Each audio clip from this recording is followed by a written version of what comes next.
Gentlemen, a short view back to the past. In the world of Formula One, there exists a wealth of history that deserves to be celebrated and remembered. Headline news that is pushed to fans of all ages. But alongside all of that, there are those stories that Formula One would rather you forget. This is one of those stories from the history books.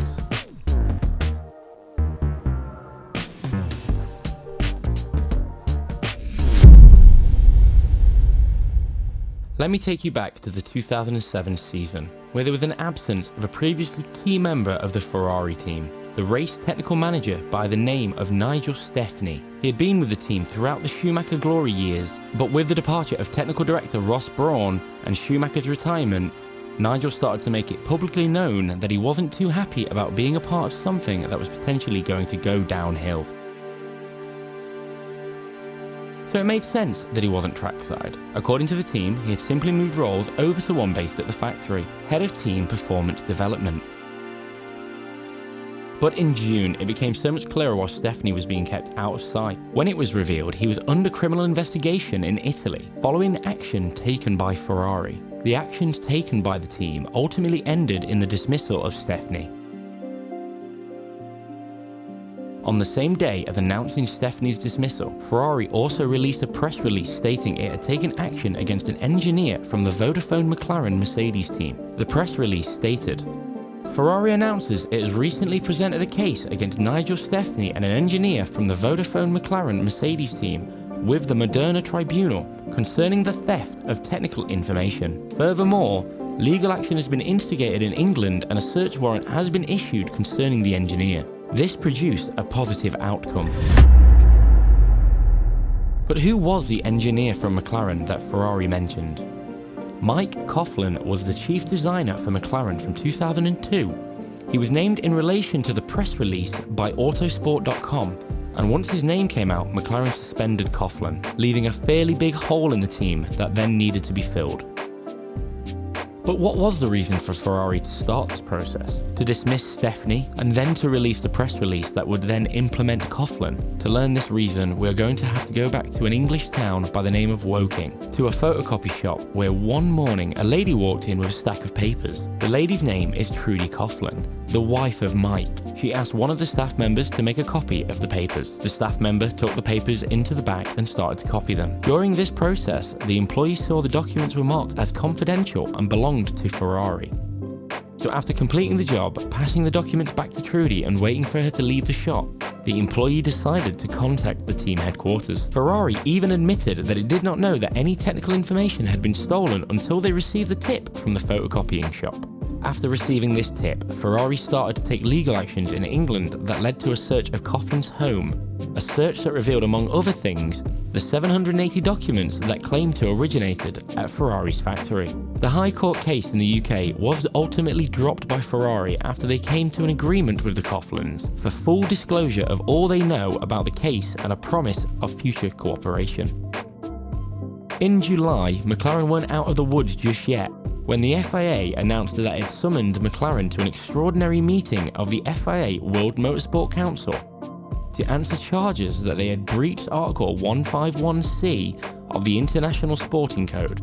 At this hearing, the FIA found that Vodafone McLaren Mercedes was in possession of confidential Ferrari information, and so in breach of the code, but there was no evidence that any of the information was used, and so no punishment was handed to McLaren. The FIA has done a very thorough process. I think they've understood very well the situation. I'm not completely comfortable with the outcome, but the punishment fits the crime. The FIA did reserve the right to reconvene on the matter if any such evidence came to light. And in September, the FIA announced that new evidence was sent to them regarding the case, and this evidence was strong enough to reopen the investigation. But what was the new evidence? Well, back at the Hungarian Grand Prix, Fernando Alonso met Ron Dennis, the at the time CEO of McLaren, in his motorhome and allegedly threatened to send the emails between himself, the McLaren test driver Pedro La Rosa, and Coughlin to the FIA. And the evidence was in fact these emails that the FIA had received from Bernie Ecclestone. The FIA requested the 3 McLaren drivers, Alonso, Hamilton and La Rosa, to provide evidence to help in their investigation. They even offered the drivers personal immunity from the sporting code and the Formula 1 regulations if they worked with the FIA. After the new evidence and the cooperation from the drivers was collected, the FIA imposed a penalty for illicitly collecting and holding information from Ferrari to confer a dishonest and fraudulent sporting advantage upon McLaren. This penalty included losing all the points that the team had earned that season and no longer being eligible to receive points for the remainder of the season. A $100 million fine, a value that still holds the record of largest sporting fine in history, and they also had to submit their 2008 chassis for scrutiny. Much has been made in the press and at the hearing today of emails and text messages to and from our drivers.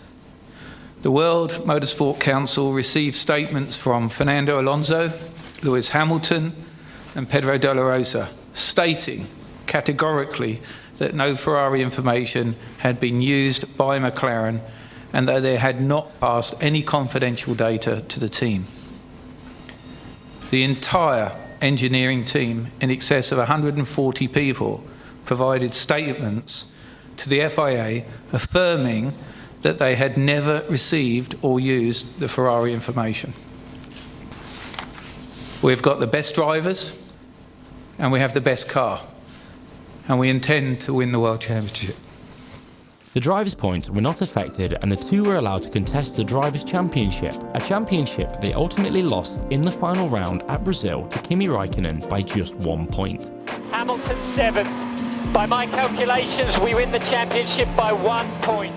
And in December, the FIA president would ask the members of the World Council to cancel the following hearing scheduled for February 2008 and to consider this matter closed. And that is the story of how McLaren ended up with the largest sporting fine in history. Not a story that the team like to talk about, I am sure. Thank you so much for watching this video. Please let me know what you think about it in the comments below. If you've enjoyed it, why not leave the video a like and subscribe so you don't miss any more short views to the past. Have an amazing day and I will see you in the next one.